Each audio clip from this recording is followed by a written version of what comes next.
ദൈവത്തിൻ്റെ അതിപരിശുദ്ധമായ നാമം വാഴ്ത്തപ്പെടുമാറാകട്ടെ. മത്തായി സുവിശേഷം 3-ാം അധ്യായത്തിൻ്റെ 11-ാമത്തെ വാക്യം ഒന്ന് വായിച്ചു തുടങ്ങാം.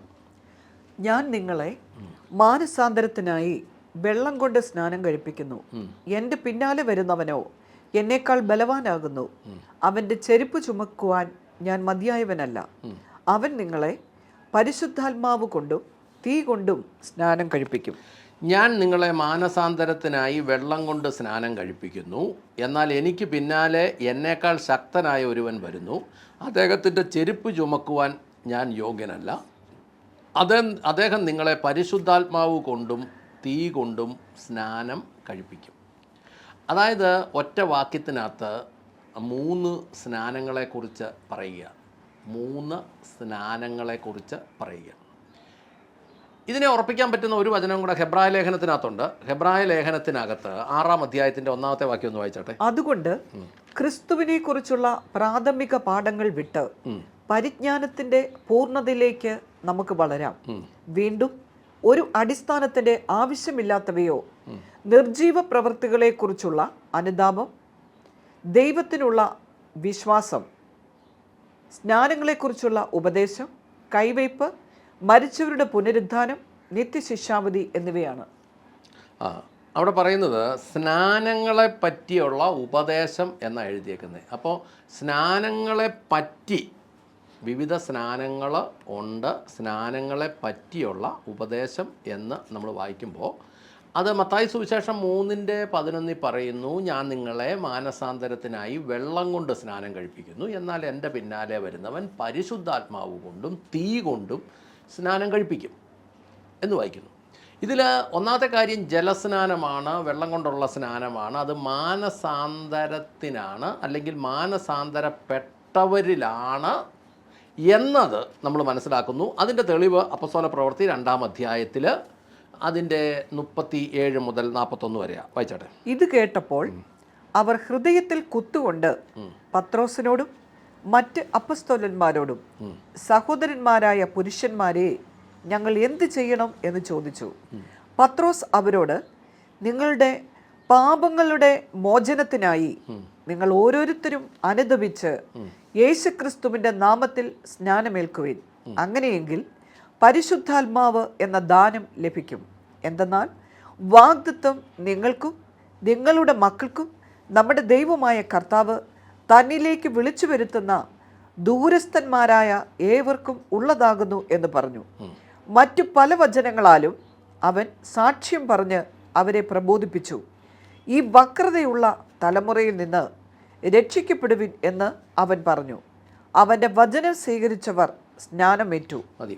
അതായത് ഈ യേശുക്രിസ്തുവിനെ കുറിച്ചുള്ള സുവിശേഷം അപ്പോസ്തല പ്രവൃത്തി 2-ാം അധ്യായത്തിൽ പരിശുദ്ധാത്മാവ് വന്ന് ആളുകളൊക്കെ അന്യഭാഷ പ്രാപിച്ച് നിൽക്കുന്ന സമയത്തിന് ശേഷം ശക്തമായിട്ട് പത്രോസ് പ്രസംഗിച്ചപ്പോൾ ജനങ്ങളുടെ ഹൃദയത്തിൽ കുത്തുകൊണ്ടിട്ട് അവർ ചോദിച്ചു, കുത്തുകൊണ്ടിട്ട് എന്ന് പറഞ്ഞാൽ മാനസാന്തരം വന്നിട്ട് അവർ ചോദിച്ചു, ഞങ്ങൾ എന്ത് ചെയ്യണം എന്ന് പറഞ്ഞാൽ അവർ ചോദിച്ചു, ഞങ്ങൾ പരിഹാരം എന്താണ് ചെയ്യേണ്ടത് എന്ന് ചോദിച്ചു. കാരണം അവർക്ക് മനസ്സിലായി തെറ്റിപ്പോയ ഒരു മനുഷ്യൻ ആ തെറ്റു മനസ്സിലായി കഴിഞ്ഞാൽ, ഹൃദയത്തിൽ മാനസാന്തരം ഉണ്ടായാൽ അവിടെ സ്വാഭാവികമായിട്ടും ചോദിക്കേണ്ട ചോദ്യം പരിഹാരം എന്ത് ചെയ്യണമെന്നാണ്. തെറ്റ് ചെയ്താൽ പരിഹാരം ചെയ്യണം. അപ്പോൾ പത്രോസിനോട് ചോദിച്ചു, ഞങ്ങൾ എന്ത് പരിഹാരം ചെയ്യണം? അപ്പോൾ പത്രോസ് അവരോട് പറഞ്ഞു, നിങ്ങൾ മാനസാന്തരപ്പെട്ട് ഓരോരുത്തരും യേശുക്രിസ്തുവിൻ്റെ നാമത്തിൽ സ്നാനമേൽക്കുക, എന്നാൽ നിങ്ങളുടെ പാപങ്ങൾ മോചിക്കപ്പെടും. ആ ബൈബിളിനകത്ത് ആ ഒരു വാക്ക് അങ്ങോട്ട് വിട്ടു. മാനസാന്തരപ്പെട്ട് സ്നാനമേൽക്കുമ്പോൾ നിങ്ങളുടെ പാപങ്ങൾ മോചിക്കപ്പെടും, പരിശുദ്ധാത്മാവ് എന്ന ദാനം നിങ്ങൾക്ക് ലഭിക്കും. അതായത് ഈ പാപങ്ങൾ മാനസാന്തരപ്പെട്ടിട്ട് സ്നാനപ്പെടുമ്പോൾ പാപങ്ങൾ മോചിക്കും.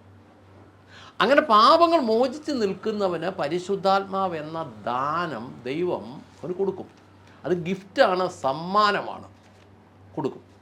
അപ്പോൾ ഈ പരിശുദ്ധാത്മാവ് എന്ന സമ്മാനം മേടിക്കണമെങ്കിൽ, ഈ ഗിഫ്റ്റ് കയ്യിൽ കിട്ടണമെങ്കിൽ മാനസാന്തരപ്പെടുകയും അതിന് പരിഹാരമായി അവിടെ എഴുതിയേക്കുന്ന വ്യവസ്ഥ പ്രകാരം സ്നാനമേൽക്കുകയും ചെയ്താൽ പരിശുദ്ധാത്മാവ് എന്ന സ്നാനം അല്ലെങ്കിൽ പരിശുദ്ധാത്മാവ് എന്ന ദാനം നമുക്ക് ലഭിക്കും. അപ്പോൾ മാനസാന്തരപ്പെട്ട് സ്നാനമേറ്റാലേ ഈ പാപങ്ങളും മോചിക്കുകയുള്ളൂ, പരിശുദ്ധാത്മാവ് എന്ന ദാനവും ലഭിക്കുകയുള്ളൂ. പരിശുദ്ധാത്മാവ് ലഭിച്ചാൽ എന്നാ കാണിക്കുമെന്ന് അപ്പോസ്തല പ്രവൃത്തി 1-ാം അധ്യായത്തിൻ്റെ 8-ാമത്തെ വാക്യം എടുത്തേ.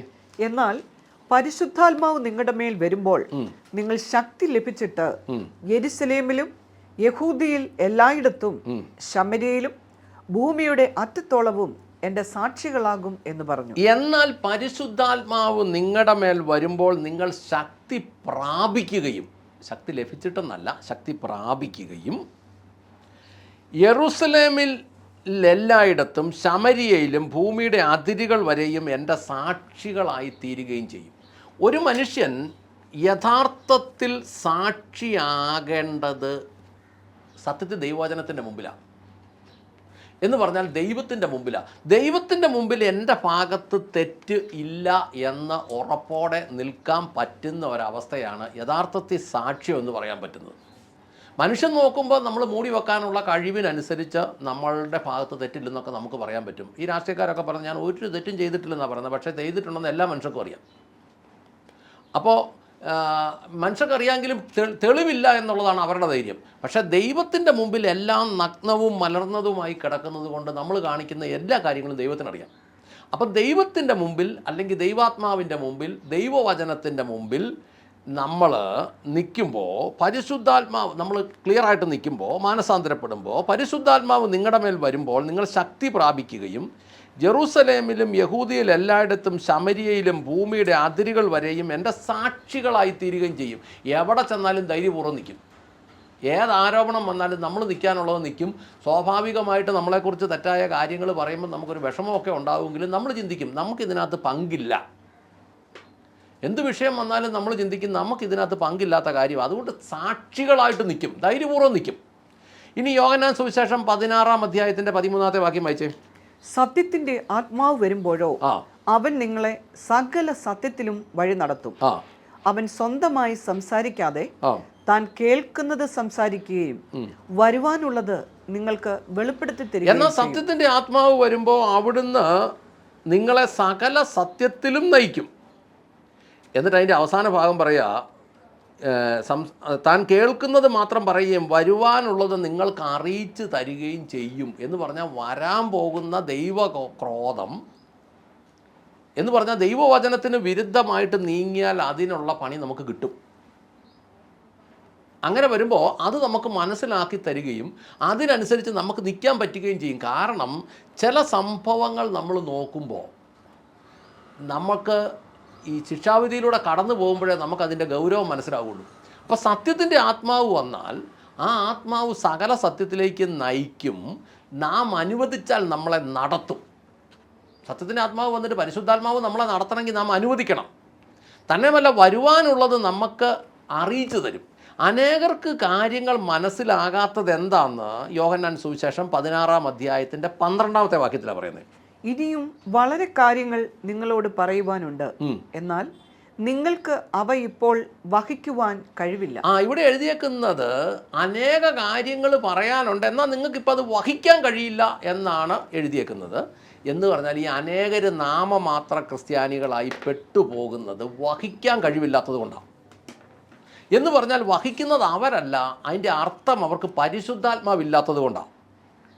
ഇന്ന് ഈ ദൈവസഭകൾ എന്നൊക്കെ പറഞ്ഞ് അവകാശപ്പെടുന്നിടത്ത് പോലും വിശ്വാസികൾ അടിമകളായിരിക്കുന്നത് വഹിക്കാൻ കഴിവില്ലാത്തത് കൊണ്ടാണ്. അർത്ഥം പരിശുദ്ധാത്മാവില്ലാത്തത് കൊണ്ടാണ്. ശരിക്കും യേശു പറഞ്ഞു, ഞാനാണ് ഗുരു, നിങ്ങളെല്ലാം സഹോദരന്മാരാണ്. നമ്മളിപ്പോൾ ന്യൂ ജനറേഷൻ സഭകളിലൊക്കെ ചെല്ലുകയാണെങ്കിൽ ശുശ്രൂഷകൻ യജമാനനും മറ്റവന്മാരെല്ലാം അടിമകളുമാണ്. എന്ന് പറഞ്ഞാൽ ഞാൻ എൻ്റെ സ്വാതന്ത്ര്യം കൊണ്ട് അയാളുടെ കീഴിൽ അടിമത്തത്തിൽ കൊണ്ട് വെക്കുക. സഹോദരന്മാരെന്നാണ് പറഞ്ഞത്. ഗുരു ഞാനാണെന്ന് മാത്രമല്ല, ദൈവത്തിൻ്റെ വചനം പറഞ്ഞു, നിങ്ങൾ ഭൂമിയിൽ ഒരുത്തനെയും പിതാവെന്ന അപ്പനെന്ന് വിളിക്കരുതെന്ന് പറയുമ്പോൾ അപ്പാന്നും പറഞ്ഞ് വിളിച്ചുകൊണ്ട് നടക്കുന്നവന്മാരും ഉണ്ട്. വെറും അടിമകളാണ്, മന്ദബുദ്ധികളാണ്. അവരൊന്നും ദൈവവചനത്തിൻ്റെ വ്യവസ്ഥയിലല്ല. കാരണം അവൻ്റെ ഒന്നും മോളി പരിശുദ്ധാത്മാവല്ല, അടിമത്തത്തിൻ്റെ പരിശുദ്ധാത്മാവ് പോലത്തെ ഒരു ആത്മാവാണ്. വിളിക്കരുതെന്നാ, അപ്പനെന്നോ പിതാവെന്നൊന്നും വിളിക്കരുതെന്ന് പറയുന്നിടത്ത് പിതാവ് അപ്പ എന്നൊക്കെ പിടിച്ച് വിളിച്ചുകൊണ്ട് നടക്കുന്നവനൊക്കെ അടിമയാണ്. ഇതിനകത്തൊരു അപകടം എന്താണെന്ന് ചോദിച്ചാൽ പരിശുദ്ധാത്മാവ് പോലെ തോന്നിക്കുന്ന ആത്മാവുണ്ട്, പരിശുദ്ധാത്മാവല്ല. അതിനെ അടിമത്തത്തിൻ്റെ ആത്മാവെന്നാണ് വിളിക്കാവുന്നത്. കാരണം അനാവശ്യ വിധേയത്വം, ഓവർ ഭക്തി, ഭയങ്കര പ്രാർത്ഥന, ഇത് എല്ലാം ഒന്നും പരിശുദ്ധാത്മാവാണെന്നൊന്നും പറയാൻ പറ്റത്തില്ല. ദൈവത്തിൻ്റെ വചനത്തിനോട് ഒത്തു നിൽക്കാത്തത് എല്ലാം, അത് അന്യഭാഷ ഉണ്ടേ പോലും അത് പരിശുദ്ധാത്മാവല്ല. പരിശുദ്ധാത്മാവ് ദൈവവചനത്തിൽ നിന്ന് കടുകിടെ അങ്ങോട്ടും ഇങ്ങോട്ടും മാറത്തുമില്ല. അടിമത്തത്തിൻ്റെ ആത്മാവ് പരിശുദ്ധാത്മാവ് അല്ല. അതുകൊണ്ട് തന്നെ ഈ അടിമത്തത്തിൻ്റെ ആത്മാവിൽ നിന്ന് സ്വതന്ത്രരാകണം. അതിന് മാനസാന്തരം പ്രധാനമാണ്. മാനസാന്തരം ദൈവവചന വ്യവസ്ഥയ്ക്ക് പുറത്ത് നീങ്ങുന്ന മനസ്സിൻ്റെ ചിന്താഗതികളിൽ നിന്ന്, അതുമൂലം ഉണ്ടാകുന്ന പ്രവർത്തികളിൽ നിന്നുള്ള മാറ്റം. പ്രാർത്ഥിക്കാം. സ്വർഗസ്ഥനായ ഞങ്ങളുടെ നല്ല പിതാവേ, ഞങ്ങളുടെ കർത്താവായ യേശു ക്രിസ്തുവേ, പരിശുദ്ധാത്മാവായ ഞങ്ങളുടെ നല്ല ദൈവമേ, നല്ല ദിവസത്തിനായി വചനത്തിനായി ഞങ്ങൾ നന്ദി പറഞ്ഞ് പ്രാർത്ഥിക്കുന്നു. എന്നെ ശ്രവിക്കുന്ന ഓരോ വ്യക്തികളും മാനസാന്തരപ്പെട്ട് യഥാർത്ഥത്തിൽ പരിശുദ്ധാത്മാവിനെ പ്രാപിക്കുവാൻ ഓരോരുത്തരെയും സഹായിക്കണമേ. പരിശുദ്ധാത്മാവ് അവരെ സത്യത്തിൻ്റെ വഴി നടത്തുകയും അതവർക്ക് അനുഗ്രഹമാകുകയും ചെയ്യട്ടെ എന്ന് പ്രാർത്ഥിക്കുന്നു. നാളെ വരാനുള്ള അനർത്ഥങ്ങൾ തിരിച്ചറിഞ്ഞ് അന്ന് സകല മനുഷ്യരാലും വെറുക്കപ്പെട്ട് സകല മനുഷ്യരാലും ഉപേക്ഷിക്കപ്പെട്ട് ഏകത്വത്തിലൂടെ എന്ന് പറഞ്ഞ കർത്താവെ, വലിയ ഭാരത്തിലൂടെ നടക്കുന്ന ഏകാന്തമായൊരവസ്ഥയിലേക്ക് പോകാതെ ദൈവം അവരെ ഇന്ന് തന്നെ വിടുവിക്കണമേ എന്ന് പ്രാർത്ഥിക്കുന്നു. അങ്ങ് പ്രാർത്ഥന കേട്ട് അനുഗ്രഹിച്ച കൃപയ്ക്ക് നന്ദി. യേശു ക്രിസ്തുവിൻ്റെ ധന്യമുള്ള നാമത്തിൽ തന്നെ. ആമേൻ, ആമേൻ, ആമേൻ.